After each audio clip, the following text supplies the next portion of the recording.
नमस्कार, स्वागत है आपका इनसाइड स्टोरी में और मैं हूं आपके साथ मुस्कान शास्त्री। आज इनसाइड स्टोरी में होंगे बड़े बड़े खुलासे कि आखिर चुनाव में क्या कुछ होने वाला है, आखिर क्यों टल गई एनडीए की प्रेस कॉन्फ्रेंस। एक तरफ सीटों को लेकर बड़े बड़े पोस्टर्स बता दिए गए, सोशल मीडिया पर छा गया कि किसको कितनी सीटें मिलनी है, पर जब मीडिया में सामने आने की बारी आई, ऑफिशियल डिक्लेरेशन की बारी आई, तो प्रेस कॉन्फ्रेंस टाल दी गई। क्या नीतीश कुमार नाराज हैं?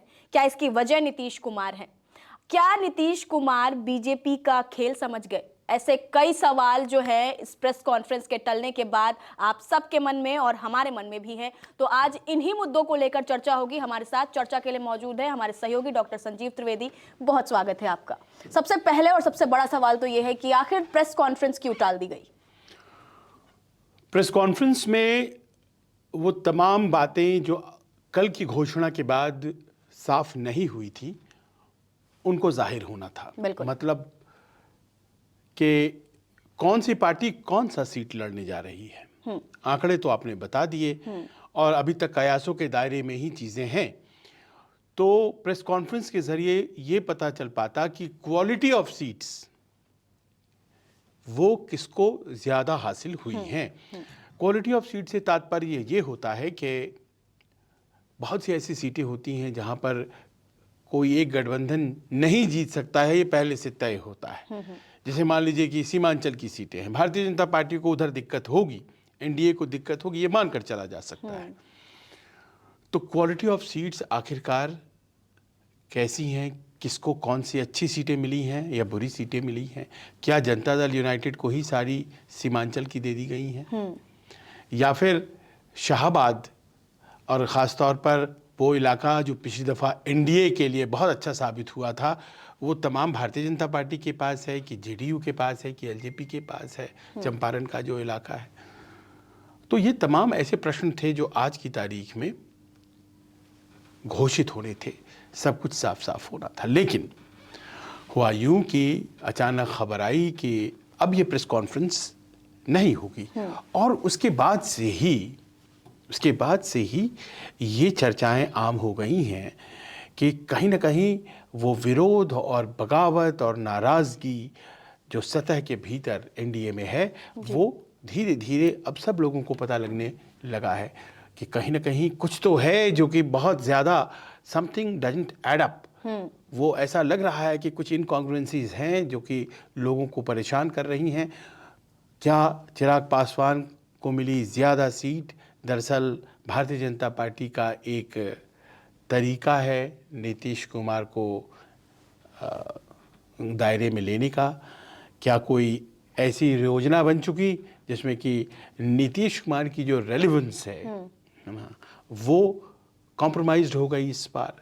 क्या कोई ऐसा है जो जनता दल यूनाइटेड के भीतर तो है लेकिन वो भारतीय जनता पार्टी के हित को ज़्यादा देख रहा है? ये तमाम अटकलें हैं और जब तक कि सीटें फाइनल नहीं आ जाती हैं, लोगों के दिमाग में ये चलता रहेगा कि प्रबल उम्मीदवार तो हमारे थे, अगर ये सीट उनको चली गई तो फिर हमारे उम्मीदवार का क्या होगा। यानी कि तेजस्वी से तो बाद में होगी लड़ाई, आपस की जो लड़ाई है वो अभी ज़रा ज़ोर से होने लग गई है। सबों को दिल थाम के इंतज़ार है कि आखिरकार कौन सी सीट किसको गई है। एक तरफ अगर हम नंबर्स की बात करें तो ये 101 प्लस 101 प्लस 29 और 6, ये आंकड़ा क्या कहता है? बीते दिन एक दिन पहले इसको डिक्लेयर किया गया कि इनको इतनी सीटें, जेडीयू 101, बीजेपी 101, फिर चिराग 29 और बाकी 6। तो ये आंकड़ा क्या कहता है? देखिए, इस आंकड़े के ब्यौरे में जाएं उसके पहले एक बात हम आपको बताना चाहते हैं कि बिहार की राजनीति में हमेशा ये कहा जाता था कि बड़े भाई की भूमिका में जनता दल यूनाइटेड है, बड़े भाई की भूमिका में है, वो स्थानीय राजनीति में ज़्यादा पकड़ रखती है। और यही वजह थी कि 2005 में नीतीश कुमार को तत्कालीन भारतीय जनता पार्टी के शीर्ष नेतृत्व में अटल जी आडवाणी जी ने यहाँ से जब दिल्ली से भेजा तो बड़े भाई की भूमिका यानी कि मुख्यमंत्री का चेहरा बनाकर भेजा। 2004 तक तो केंद्र में मंत्री थे नीतीश कुमार अटल जी की सरकार में। उसके बाद जब सरकार गई तो वो लोकसभा जीत करके यहाँ दिल्ली में थे। 2005 का चुनाव आया तो नीतीश कुमार को भेजा गया और मुख्यमंत्री का चेहरा बनाकर भेजा गया। उस वक्त जनता दल यूनाइटेड और भारतीय जनता पार्टी, इन दोनों का ही मुख्य रूप से गठबंधन था और सीटें लड़ी गई कितनी, 139 नीतीश कुमार के द्वारा, 139, और भारतीय जनता पार्टी ने लड़ी 102। उसके 5 साल बाद फिर चुनाव हुए। फिर जो चुनाव हुए तो उस वक्त जनता दल यूनाइटेड ने सीटें लड़ी 141, 141, 2 का इजाफा हो गया। भारतीय जनता पार्टी ने लड़ी 102, यानी कि वो 2005 में भी 102, 2010 में भी 102। 2015 में आप जानती हैं अलग हो गए दोनों, बीजेपी और जेडीयू, तो फिर तो कॉम्बिनेशन बदल गया और 150 से ज़्यादा सीटों पर भारतीय जनता पार्टी चुनाव लड़ी 2015 में और अकेले दम 53 उसने हासिल किया। उसके बाद काल आया 2020 का। अब 2020 यानी कि पिछला चुनाव उन तमाम चुनाव जो पहले हुए थे उनसे अलग था, इसलिए कि भारतीय जनता पार्टी का जो स्ट्राइक रेट और उसकी जो अपनी ताकत है उसका ध्यान रखा गया। इस बात का ध्यान रखा गया कि नीतीश जी वापिस आए हैं, चले गए थे वापिस आए हैं, 2015 में चले गए थे फिर वापिस आए। 2019 में भारतीय जनता पार्टी ने अपना आंकड़ा बढ़ा लिया 110 और नीतीश कुमार का आंकड़ा हो गया 115। यानी कि 2010 में जब दोनों साथ लड़े थे उस वक्त नीतीश कुमार का आंकड़ा था 141, वो घट करके 2020 यानी कि 10 साल के फासले में 115 रह गया और भारतीय जनता पार्टी 102 2005 में, 102 2010 में और 2020 में वो 110। पर फिर भी जेडीयू बड़े भाई की भूमिका में ही रहा, भूमिका में था, लेकिन उसका कद धीरे धीरे घटना शुरू हो गया है। नतीजा क्या हुआ 2020 का सबों को पता है। चिराग पासवान की बगावत और 115 लड़ने के बावजूद मात्र 43 सीटें जनता दल यूनाइटेड जीत पाई और भारतीय जनता पार्टी 110 लड़ करके 74 उसने विजय हासिल किया। कहाँ 74 कहाँ 43, बावजूद इसके मुख्यमंत्री बनाया गया नीतीश कुमार को। कुछ सोच करके, कुछ समझ करके नीतीश कुमार को, क्योंकि उनको प्रॉमिस किया जा चुका था। सरकार चली, बहुत कम फासला था, 110 विपक्ष के आंकड़े थे, 125 आंकड़े थे सत्ता पक्ष के। तो फाइट वाज दिस क्लोज। आप जानती हैं 122 में सरकार बनती है, तो महागठबंधन भी बहुत करीब था। नीतीश जी पलटी भी मार गए, उन्होंने कुछ महीने इधर भी गुजारे और 17 महीने की वो सरकार चली। उसके बाद फिर आपने वो देखा कैसे इंडिया गठबंधन बन गया और इंडिया गठबंधन के सूत्रधार बने, प्रधानमंत्री के चेहरे कहे जा रहे थे कि अचानक उन्होंने फिर पलटी मारा। फिर वो चले गए और एनडीए के साथ हो गए और फिर अब तमाम भाषणों में आपने सुना होगा, कहते हम इधर उधर अब नहीं जाएंगे, 2 बार गड़बड़ हो गया, अब कभी हम नहीं जाएंगे वगैरह वगैरह। तो आप ये देखिए कि ये जो बार बार फ्लॉप हुआ, जाना और आना, इसने एक ऐसा लगता है विश्वसनीयता का संकट खड़ा किया और उसी का नतीजा है कि आज जब सीटें घोषित हुई हैं तो भूल जाइए 115 और 141 और 139, 101 बराबर सीटें दी गई और भारतीय जनता पार्टी भी 101। तो बड़े भाई और छोटे भाई की भूमिका से अब हो गई जुड़वा भाई की भूमिका, बराबरी पे। अब बराबरी पर आ गए और ये जो बराबरी पर आ गए इसके बड़े गहरे माने हैं, वेरी डीप। क्यों? क्योंकि चिराग पासवान को कहा जा रहा है सबसे बड़े लाभार्थी हैं, सबसे ज्यादा कहा जा रहा है कि सुपर हीरो वही निकले। 29 सीटों पर बात बनी। 29 सीटों पर बात बनी, हालांकि उनकी मांग 40 के आसपास की थी, लेकिन 29 सीट हासिल करना छोटी बात तो है नहीं। और सवाल ये भी है कि 29 सीटों पर वो मान भी गए, इसलिए कि कहीं ना कहीं कोई रणनीति है क्या। देखिए उनके जो कॉम्पिटिटर बनते हैं जीतन राम मांझी, उनकी तो दुर्गति हो गई। वो हमेशा अपने आप को कहते थे कि हम ज़्यादा बड़े हैं, उसको तो कुछ नहीं आता है, उसकी तो उम्र कम है, उसकी तो जो सभाएं होती हैं उसमें भीड़ लाई जाती है वगैरह। उनका मंत्रालय भी यहाँ ज़्यादा मजबूत और भारी है, एमएसएमई के मंत्री हैं वो, उनका मंत्रालय का जो बजट है वो भी 20-25 हज़ार करोड़ का है। चिराग पासवान के मंत्रालय का बजट 10,000 करोड़ का भी नहीं है। तो सब कुछ में ज़्यादा वो अपने आप को समझते थे। और सीटें कहाँ चली गई उनकी? 6, मात्र 6 सीटें। भारतीय जनता पार्टी की नज़र में आप कहाँ हैं? भारतीय जनता पार्टी ने बता क्लियर दिया कर दिया। आपको। भाई उपेंद्र कुशवाहा तो न 3 में है न 13 में है। भाई वो तो राज्यसभा भी हैं, तो भारतीय जनता पार्टी की कृपा दृष्टि पर हैं और उन्हें राज्यसभा भी आधी वाली मिली है, अभी उनको आधी और चाहिए। तो जाहिर है कि जो भी सीटें मिलती भारतीय जनता पार्टी से वो उसको स्वीकार करते। दोनों ने अपनी अपनी नाराज़गी अपने अपने तरीके से दिखाई, लेकिन कुछ कर नहीं सकते।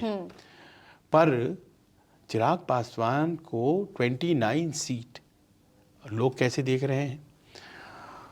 मैं कोट करना चाहूँगा मनोज झा और पप्पू यादव को। उन्होंने कहा कि देखिए ये 101 का फॉर्मूला नहीं है, 101 + 29 वो तो हनुमान है। तो सीटें तो 101 + 29 मतलब बीजेपी के पाले में, 29 भी बीजेपी बीजेपी के, यानी के कि पाले में, बीजेपी प्लस बनाइए +29। तो ये तो एकदम पक्के तौर पर उनको मिल गए 130 सीट्स, 130 फिक्स। 130, क्योंकि चिराग कभी भी जेडीयू की तरफ नहीं जाएंगे। जेडीयू तो हमेशा उनकी अदावत ही रही है और वो हमेशा कहते हैं वो प्राइम मिनिस्टर के साथ रहेंगे। तो वो हनुमान वाली जो उन्होंने लाइन ले रखी है, तो जितनी भी सीटें आपने दी एक तरह से वो आपके कंट्रोल की ही सीटें हो गई, खुद को ही दी बेसिकली। तो 101 + 29 हो गई 130। और उसके अलावा ये जो सीटें 6 दी गई उपेंद्र कुशवाहा को, तो उपेंद्र जी जाएंगे कहाँ? उनको तो अगर सांसद बने रहना है तो वो भी भारतीय जनता पार्टी के दम पे है ना। और उसके अलावा कल को उन्हें ये भी आस होगा कि केंद्र में मंत्री बना देंगे। पिछली दफ़ा बनाया था उनको, मानव संसाधन विकास राज्य मंत्री थे वो, तो पिछली दफ़ा यानी कि 2014 में, तो उन्हें तो ये भी उम्मीद होगी। तो वो तो इधर ही रहेंगे, चाहे वो उस 6 में से 2 जीत जाएं, 3 जीत जाएं, 4 जीत जाएं, वो भी इन्हीं के पास मतलब आ गया। पूरा तो 136 का आंकड़ा इधर का बन गया। 136 आ गया। अब देखिए बाकी का जो 6 बचा है, वो बाकी का जो 6 बचा है वो किनका है? मांझी जी का है। मांझी जी केंद्र में मंत्री हैं। तो मांझी जी अपना मंत्री पद, वो एक ही सांसद हैं, उनके होने न होने से बहुत ज़्यादा फर्क नहीं पड़ेगा। लेकिन उनको फर्क पड़ेगा क्योंकि वो मंत्री हैं और जैसा कि मैंने बताया भारी भरगम मंत्रालय है उनके पास। और पावर नहीं तो फिर एक बात जान लीजिए, जो छोटे दल होते हैं पावर के बगैर सरवाइव करना उनके लिए बहुत मुश्किल होता है। और यहाँ आपको क्रेडिट देना पड़ेगा चिराग पासवान की राजनीति को कि जब वो पावरलेस हो गए, जब सारे सांसद उनको छोड़कर चले गए, तो भी उन्होंने ज़बरदस्त तरीके से अब बिहार में घूम घूम करके अपनी ताकत और अपने आप को विक्टिम के रूप में पेश किया और लोगों को बताया मेरे साथ धोखा हो गया, पार्टी तोड़ दी, देखो चाचा मंत्री बन गए और हम देखिए सड़कों पर आपके पास हैं। और उन्हें 5 सीटें दे दी थी भारतीय जनता पार्टी ने, क्योंकि ज़मीन पर किसकी पकड़ है ये वो समझ गए अपने सर्वे से, और उन्होंने उनको 5 सीटें दी थी, वो 5 के 5 जीत गए। और उसका उनको लाभ हो गया कि उन्होंने कहा 100 स्ट्राइक रेट है मेरा 100%, तो 100% स्ट्राइक रेट है तो हमें आप दीजिए। तो कमोबेश उनको ये मानते हुए कि 6 सीटें होती हैं एक पार्लियामेंट्री में, 6 पंचे 30, 6 5 30, तो उनको 30-29 के आसपास उनको दे दिया गया। अब आप ये सोचिए कि अगर मान लीजिए कि 142 सीट एक तरफ आ गई, अभी तो महागठबंधन से टक्कर की बात हटा दीजिए, अभी तो अंदर की ही बात कर लेते हैं एनडीए की, 142 सीट आ गई इस तरफ। और इस तरफ कितने हैं? तो इस तरफ हैं 101। फर्ज आप करें कि 101 की 101 सीटें जीत जाएंगे जेडीयू वाले, एक भी नहीं हारेंगे, तो भी बहुमत नहीं है। बिल्कुल। अगर फर्ज करें कि इन दोनों में से है, चिराग पासवान तो जाने से रहे, इन दोनों में से यानी कि 6 दूना 12, ये दोनों चले आते हैं इस तरफ 12, 101 + 12 113, 113 की 113 जीत जाते हैं, तो भी बहुमत नहीं, क्योंकि बहुमत तो 122 पर है। तो यानी कि 100% भी हो जाता है, तब भी बीजेपी का ही फायदा, यानी कि चिराग पासवान और भारतीय जनता पार्टी की जरूरत है। अब इधर आ जाइए कि मान लीजिए कि चिराग पासवान और बीजेपी 100% जीत जाते, मैं हाइपोथेटिकल सिचुएशन की बात कर रहा हूं, ऐसा होता नहीं है, तो सरकार खुद से बन जाएगी। मैं इसीलिए ऐसा कह रहा हूं कि करीब तो पहुंच ही सकते हैं, कोई 20 हारेगा, कोई 25 हारेगा। 100 सीटें अगर ये दोनों मिलकर अपना ले आते हैं, मान लीजिए कि एनडीए की तरफ ये चुनाव जा रहा है अगर, और ये ले आते हैं, तो फिर किसकी ज़रूरत रह जाती है? 20-22 सीटें कैसे मैनेज हो जाएंगी पता ही नहीं चलेगा। बिल्कुल। तो क्या नीतीश जी का फाइनल चैप्टर शुरू हो गया? ये सबसे बड़ी कहानी है जो कि इस वक्त इस सीट डिस्ट्रीब्यूशन से निकल गई है, और इस बात को महसूस करते हुए शायद ये प्रेस कॉन्फ्रेंस कैंसिल। तो क्या नीतीश कुमार इसी बात से नाराज है? एक तरफ तो उनको पता लग गया कि हमेशा से बड़े भाई की भूमिका में रहा है जेडीयू, उसके बाद इस बार की जो बराबरी हुई है वो तो एक सबसे बड़ा रीजन हो सकता है कि मैं बराबरी पर नहीं आना चाहता, प्लस उनको बहुमत के नाम पे भी अगर देखा जा रहा है, बहुमत की नजर से भी, तो भी उनको कम सीटें आ रही है। तो क्या अब नीतीश कुमार बीजेपी की चाल समझ गए हैं, उनको समझ में आ गया है? अब मान लीजिए समझ भी गए, तो उनके लोग जो डिस्कस कर रहे थे आपस में, देखिए नीतीश कुमार की स्टाइल रही है कि कभी भी वो खुद नेगोशिएशन में नहीं जाते शुरुआत से। आज तो मान लीजिए चलिए स्वास्थ्य खराब है और तमाम तरह की बातें कही जाती हैं, लेकिन कभी भी वो डायरेक्टली नेगोशिएशन में नहीं जाया करते थे, उनके दूत जाया करते थे। उन्होंने राजनीति एक गरिमा के साथ की है और वो मेंटेन करते हैं उसको, और ऐसे लोग की सराहना होनी चाहिए जो स्तर को मेंटेन करके चलते हैं। तो आज चलिए ईश्वर की जो इच्छा है वो होगी, लेकिन स्वास्थ्य उनका बहुत बढ़िया नहीं है, लेकिन फिर भी उनके नाम पर ही वोट है। इसीलिए चाहे जैसी भी स्थिति हो स्वास्थ्य की, उनको ही बीजेपी कह रही है कि यही है चीफ मिनिस्टर के चेहरा, और चीफ मिनिस्टर भी यही बनेंगे। सवाल ये है कि जब नतीजे आ जाएंगे, जब आंकड़े आ जाएंगे, और आंकड़े साफ बता रहे हैं कि भारतीय जनता पार्टी और एलजेपी दोनों किसी भी स्थिति में मांझी और उपेंद्र कुशवाहा के साथ भी और नहीं भी बेहतर पोजीशन में होंगे। और कहाँ जाएंगे ये दोनों आप अच्छी तरह से जानते हैं, वो इधर ही रहना है। तो ये 142 और 101 का जो आंकड़ा है, इसमें किसका अपर हैंड रहेगा, बड़ा भाई कौन होगा? बिल्कुल, ये तो साफ दिख ही रहा है। और जो बड़ा भाई होता है, बड़ा भाई तो होता है सीट लड़ने से, सीट जीतने से नहीं होता है। अभी तक बड़े भाई की भूमिका तय होती थी कि कौन ज्यादा सीटें लड़ रहा है, तो ज्यादा सीटें तो यहाँ स्पष्ट दिखाई पड़ रहा है आपको कि ज्यादा सीटें लड़ रहे हैं भारतीय जनता पार्टी वाले और बीजेपी प्लस, जिसको आप बोल सकती हैं, वो मिल करके। तो अगर बड़े भाई को ही मुख्यमंत्री बनना होता है, जो कि बीजेपी और जेडीयू के रिश्तों के समीकरण का सबसे इंपॉर्टेंट हिस्सा रहा है कि जो भी बड़ा भाई होगा वही मुख्यमंत्री बनेगा, सीट भले ही कम आ जाए। जैसे पिछली दफा सीटें कम आई थी, बावजूद इसके बड़े भाई की भूमिका में थे जनता दल यूनाइटेड वाले, और मुख्यमंत्री की कुर्सी उनको गई थी। तो क्या इस बार भी ऐसे ही होगा? मतलब अगर सीटें कम भी आती हैं तो बड़े भाई की भूमिका देंगे नीतीश कुमार को? ये कैसे? वो तो भारतीय जनता पार्टी और बाकी उनके जो सहयोगी हैं मिलकर, बड़े भाई की भूमिका तो बीजेपी प्लस के पास चली गई। बड़े भाई की भूमिका कहाँ रही अब जेडीयू के पास? तो जब वो इलेक्शन से पहले ही बड़े भाई नहीं रहे, तो इलेक्शन के बाद मुख्यमंत्री कैसे रहेंगे? मतलब नतीजे तो साफ ऐसे दिख ही रहे हैं। ये उन परिस्थितियों की बात है कि अगर एनडीए जीतता है, तो एनडीए अगर जीत भी जाता है तो जाहिर है कि बीजेपी के एमएलएज, एलजेपी के एमएलएज, उपेंद्र कुशवाहा के एमएलएज और मांझी के एमएलएज मिल करके जनता दल यूनाइटेड जितने एमएलएज लेकर के आए होंगे उनसे कहीं ज़्यादा होंगे। एक फिर तरीका हो सकता है कि भाई नाराज़ हो गए नीतीश जी, तो फिर वो समर्थन नहीं करेंगे, तो फिर कैसे सरकार बनेगी? भाई 122 का आंकड़ा तो चाहिए। ऐसी भी व्यवस्था कर दी गई है कि शायद उनकी ज़रूरत ही ना पड़े। भाई 142 तो यही लड़ रहे हैं, 142 आउट ऑफ 243, तो 142 तो यही लड़ रहे हैं। अगर मान लीजिए बढ़िया स्ट्राइक रेट हो जाता, और मैं देख रहा हूँ भारतीय जनता पार्टी ने अपना स्ट्राइक रेट लगातार बढ़ाया है, लगातार। आप ये देखिए कि 2010 का जो उदाहरण है, नॉर्मल इलेक्शन वही है, क्योंकि 2015 में लालू और नीतीश एक साथ हो गए, तो वो इलेक्शन जो है वो आउट ऑफ फ्रेम हो जाता है। 2020 का इलेक्शन भी आउट ऑफ फ्रेम हो जाता है, क्योंकि तीसरे धड़े के रूप में अलग से लड़ गए चिराग पासवान, तो वो भी आउट ऑफ फ्रेम है। तो यानी कि जो रेफरेंस पॉइंट है 2010 है।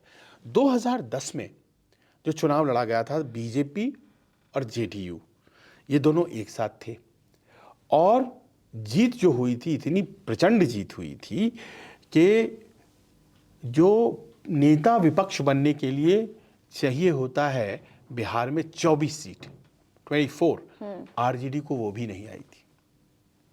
नॉट इवन 24 सीट्स आरजेडी को आई थी। इतनी ज़्यादा सीटें आ गई थी बीजेपी और जेडीयू को। अब इस बार भी कुछ उसी तरह की है, बीजेपी भी साथ है, जेडीयू भी साथ है और इस बार तो चिराग पासवान भी साथ है, जीतन राम मांझी भी साथ है, उपेंद्र कुशवाहा भी साथ है। तो अगर मान लीजिए कुछ ऐसी स्थिति हो जाती है जिसमें कि सीटें ज़्यादा एनडीए जीत जाती है और एनडीए के भीतर भारतीय जनता पार्टी और बीजेपी प्लस वाले ज़्यादा जीत जाते हैं, तो मुख्यमंत्री कौन बनेगा? ये तो बड़ा स्पष्ट है। तो ऐसे में सवाल ये है कि क्या प्रेस कॉन्फ्रेंस टलने की जो वजह है वो नीतीश कुमार की नाराजगी है, और अगर वो नाराज है तो इस पर पार्टी क्या फैसला ले सकती है? इसको कैसे अब क्या हो सकता है? अब क्या हो सकता है? क्योंकि जो होना था वो हो गया, वो तो हो गया, घोषणा हो गई। और एक उदाहरण के तौर पर जरा चलिए महाराष्ट्र और बड़े भाई छोटे भाई की जो भूमिका है उसका हश्र क्या हुआ। शिवसेना और भारतीय जनता पार्टी के जो संबंध थे, Shiv Sena was the elder brother, Balasaheb Thackeray थे Shiv Sena Elder brother, Bharatiya Janata party उनकी पिछलगू। और आज देखिए शिवसेना दो धड़ों में, भारतीय जनता पार्टी का मुख्यमंत्री। कहाँ रह गया बड़े भाई और छोटे भाई का भूमिका? तो अब लोगों को पटना में डर लग रहा है कि whether there is a Maharashtra that is going to happen in Patna. कहीं ऐसा तो नहीं है कि होने जा रहा है, क्योंकि बताया जा रहा है कि 8 से 10 ऐसे लोग हैं जनता दल यूनाइटेड में जो कि भारतीय जनता पार्टी के बड़े स्ट्रॉन्ग सपोर्टर्स हैं। तो अब ऐसे में सवाल है कि अगर एनडीए जीतती है तो ये जो सीएम की कुर्सी है वो किसके पाले में जा सकती है? अप फॉर ग्रैब्स जिसको अंग्रेजी में कहते हैं, किसी की भी हो सकती है। अब तो ऐसा लगता है कि वो पूरा तस्वीर जो है क्लियर हो गई है, क्लियर हो गई है, किताब खुल गया है, उसमें कुछ भी ऐसा नहीं है। अब देखिए बहुत सी चीज़ें चुनाव के पहले कही जाती हैं, बहुत सी चीज़ें चुनाव के बाद कही जाती हैं। जब 14 तारीख को नतीजे आएंगे उसके पहले एक तारीख आएगी 11 तारीख को होगा दूसरे चरण का मतदान, जो कि खत्म होगा शाम के 6 बजे। और ये वो तारीख है और वो समय है जब नीतीश बाबू यहाँ के आगे राजनीति में रेलिवेंट रह जाते हैं या नहीं रह जाते हैं, उसी शाम 6 बजे तय हो जाएगा। उसके लिए 14 की भी ज़रूरत नहीं है। 14 को तो बस वो जो 11 तारीख को महसूस किया जाएगा और तब तक बोला जाएगा कि भाई हमारे नेता जो हैं वो नीतीश कुमार हैं। हाँ, तो अब नीतीश कुमार की अपनी जो क्रेडिट वर्दीनेस है, जैसे अभी 10,000 रुपए दिए हैं एनडीए ने, एनडीए की स्थिति को इस एक फैसले ने बहुत मजबूत कर दिया है। बिहार में ये कहा जा रहा है कि 10,000 रुपीज़ सीधे अकाउंट में जाना, तो मतलब यादव परिवारों में भी ये चर्चा का विषय है कि दरअसल हमें मिलता किससे है, फायदा किससे हो रहा है, फायदा किससे है, आखिरकार हमें लाभ किससे हो रहा है। और अगर हमें लाभ हो रहा है तो वो लाभ चलता रहे, कंटिन्यू करे, जनता तो उसी बेसिस पर वोट करेगी। ये ज़्यादा ज़रूरी है इंश्योर करना। 10,000 रुपए दिए गए हैं और अनदर 1,90,000 आएंगे, 2 लाख रुपए आएंगे। 2 लाख का पूरा वादा है जिसमें से 10,000 आया है। तो अगर आपने अच्छा किया, आपने कोई ठेला और कुछ ऐसा आपने छोटा सा बिजनेस खड़ा कर लिया है जिसकी फोटोग्राफ खींच करके आप देंगे, तो आपको बचे हुए 2 लाख रुपए भी आएंगे। तो लोगों को तो ये लग रहा है ना, पूरे परिवार को ये लग रहा है, केवल उन महिलाओं को ही नहीं। तो ये तो बड़ा स्ट्रॉन्ग एक दे दिया है। पर होता क्या है ना कि कोई भी फैसला या योजना किसी व्यक्ति के साथ जोड़कर देखने की भारतीयों को आदत है। जैसे पूछते हैं वहाँ पर कि किसने दिया, तो मैं देख रहा हूँ अपने साथी रिपोर्टर्स जो ग्राउंड पर हैं, नीतीश दिया, मोदी दिया, ऐसे बातें करते हैं। वो पॉलिटिकल सिस्टम को नहीं समझते हैं उस तरह से, इट्स अ डेमोक्रेटिक सिस्टम वगैरह। चेहरे पे बात करते हैं बेसिकली, वो चेहरे पे बात जो दिख रहा है वो चेहरा जरूरी है। Nitish ji has become an institution. आप उनके स्वास्थ्य को छोड़ दीजिए, वो संस्थान में तब्दील हो गए। संस्थान में अगर वो तब्दील हो गए, अटल जी भी आखिरी के दिनों में बहुत ज़्यादा सक्रिय नहीं रह गए थे। बहुत ज़्यादा सक्रिय नहीं रह गए थे। 2004 के बाद बहुत कम मौक़ों पर उनको पब्लिक लाइफ में देखा गया, बहुत कम मौक़ों पर देखा गया। और उनका जाना तो हुआ है इस अभी 7-8 साल पहले की बात है, लेकिन उस वक़्त ही वो जो है और वो कन्फाइन हो गए थे। लेकिन अटल जी तो इंस्टीट्यूशन है। बिल्कुल। अटल जी का नाम लेते भारतीय जनता पार्टी का वो पूरा स्वरूप और किस तरह से बिल्ड हुई है भारतीय जनता पार्टी वो सामने आ जाता है। तो नीतीश कुमार की वही भूमिका है। नीतीश कुमार ध्रुव हैं लालू विरोध के। लालू विरोध का जो ध्रुव है उसकी धुरी है नीतीश कुमार। तो जितने भी वोटर्स ने लालू और गैर आरजेडी गैर महागठबंधन है वो सब नीतीश कुमार के आसपास हैं। और वो दौर आप याद कर लीजिए, चाहे वो सुशील मोदी का दौर रहा हो और सीपी ठाकुर का जो अर्लियर बीजेपी थे, है ना, जब 2005, 10, 15 की हम बात कर रहे हैं, या फिर आज की तारीख में जो सीनियर नेता हैं जैसे रविशंकर प्रसाद हैं, गिरिराज सिंह हैं, इन सब की पर्सनालिटी नीतीश के समकक्ष नहीं है। बिल्कुल, है ना। तो नीतीश कुमार वही ध्रुव है और उनको कायम रखना है अगर एनडीए को वोट आना है। लेकिन इसके बाद क्या होगा, the jury is out on this. अब ऐसे में सवाल यह है कि चिराग पासवान की भूमिका बड़ी अहम हो जाती है। चिराग पासवान ने बाजी कैसे पलटी, उनकी भूमिका कैसी रही? मतलब उन्होंने इस तरीके से जो सब कुछ उनके पाले में चला गया, सब कुछ उनकी मर्जी से, 29 सीटों पर मान गए वो, हालांकि उनकी मांगे ज्यादा थी, और सब कुछ अचानक से बदल गया, सब कुछ शांत हो गया। उनकी भूमिका कैसी रही उसमें? देखिए, भारतीय जनता पार्टी के भीतर एक रियलाइजेशन है और ये पिछले 20 सालों में बना है कि उनका अपना कोई महबूब नेता जिसको कहते हैं, जिसके नाम पर लोग आते हों सुनने के लिए, देखने के लिए, ऐसा हो नहीं पाया है पैदा। और ये हकीकत है। पर बहुत ही कम अरसे में चिराग पासवान ने वो करके दिखा दिया है। भारतीय जनता पार्टी इस फैक्टर को बखूबी समझती है कि ये एक ऐसा नेता है जो युवा राजनीति तेजस्वी की आज न कल मजबूत होनी ही होनी है वहाँ पे, उसके लिए काउंटर वेलिंग फोर्स है। एक साफ सुथरी छवि का आदमी, है ना, जो पढ़ा लिखा है, जो बातें करता है, सेंसिबल, ऐसा उनको कोई तो चाहिए। तो उन्होंने घटते हुए नीतीश और बढ़ते हुए चिराग में आप चीज़ों को समझिए। उनको जो एलाय चाहिए, वो जो नीतीश थे, क्या उन्हें बनाया जा रहा है उस तरह से? Is he being constructed? Bharatiya Janata party construct भी तो कर रही है। देखिए, शक्ति का चरम ये होता है मुस्कान कि आप न केवल अपने फैसले खुद लेते हैं, बल्कि ये भी तय करते हैं कि मेरा दुश्मन कौन है। तब जाकर के आप समझते हैं कि अब मैं एकदम पावरफुल हूं। अपने मजबूत दुश्मन से अगर जीवन भर लड़ते रहें तो फिर वो स्थिति जो है, आप जीतेंगे हारेंगे वो संशय रहता है। आज की तारीख में नरेंद्र मोदी ने यहाँ तय कर रखा है कि राहुल गांधी ही हमारे नंबर 1 रहेंगे। राहुल गांधी रहते हैं, राहुल गांधी की स्थिति को कोई चैलेंज नहीं कर पाता है। राहुल गांधी तो लोग कहते हैं ऐसा कि मोदी जी चाहते हैं राहुल गांधी रहें। इस बात पर बहस हो सकती है, विषय ऐसा है कि इस पर डिबेट हो सकता है।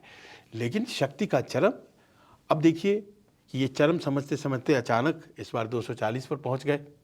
वो तो 400 पार जा रहे थे। हाँ, बिल्कुल। 400 पार जाते जाते वो आ गए, क्योंकि उन्होंने राहुल गांधी को बोला नहीं यही हैं हमारे जो है। क्योंकि आप कैसे तैयार करते हैं अपना विपक्ष? आप अगर एक ही आदमी पे हमला करते रहेंगे, आप दूसरे को इंपॉर्टेंस ही नहीं देंगे, अखिलेश को इंपॉर्टेंस ही नहीं देंगे, ममता को इंपॉर्टेंस ही नहीं देंगे, दूसरों को इंपॉर्टेंस ही नहीं देंगे, केवल राहुल को ही हर बात में, कांग्रेस को ही हर बात में बोलेंगे, जाहिर है वो आदमी इंपॉर्टेंट हो जाता है। बिल्कुल। लेकिन उस अहमियत का बड़ा अच्छा इस्तेमाल इंडिया गठबंधन ने कर लिया और इस बार जो है पटकनी दे दी, 240 पर ला दिया।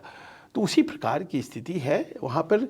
आप कंस्ट्रक्ट कर रहे हैं लीडर, और वो सारे गुण वर्तमान है चिराग पासवान अपने पिता से ज़्यादा विलक्षण है। बहुत तेजी से, हालांकि उनके पिता की भी लंबी विरासत है, पर जिस तरह से वो बार्गेन करते हैं, जिस तरह से टफ होकर के वो फैसले लेते हैं, जिस तरह से वो बड़े बड़े लोग आ रहे थे उनके घर अभी के हाल में और बिना मिले हुए वो निकल जा रहे थे।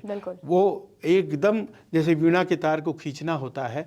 उन्होंने कहा जब तक मैं मंत्री हूं तो मंत्रालय का काम संभालना है। ये जब तक मैं मंत्री हूं, ये जब वो कह रहे हैं, जाने कि मैं मंत्री पद छोड़ भी सकता, और ये तब वो आप बोल रहे हैं पब्लिकली, प्राइम मिनिस्टर भी सुन रहे हैं। बिल्कुल। तो आप रिस्क नहीं आता है। तब तक ये महत्वपूर्ण मजबूत एलाय जो हमें कल ज़रूरत पड़ेगी, ऐसे में जबकि नीतीश का कहीं ना कहीं वो एक लास्ट फेज की तरफ जा रहे हैं, तो वही एक्सप्लेन करता है चिराग। बहुत बहुत धन्यवाद तमाम जानकारी के लिए। तो आपने देखा किस तरीके से ये जो फैसले आए, अचानक प्रेस कॉन्फ्रेंस का रुक जाना, अचानक टाल देना और नीतीश कुमार की नाराजगी, क्या ये आने वाले समय में चुनाव को प्रभावित करेगी? एक तरफ चिराग पासवान की एंट्री, बीजेपी की नई चाल, और ये आने वाले समीकरण को बदल सकता है क्या? वो तो आने वाले वक्त में ही पता चलेगा। फिलहाल इनसाइड स्टोरी में इतना ही। धन्यवाद।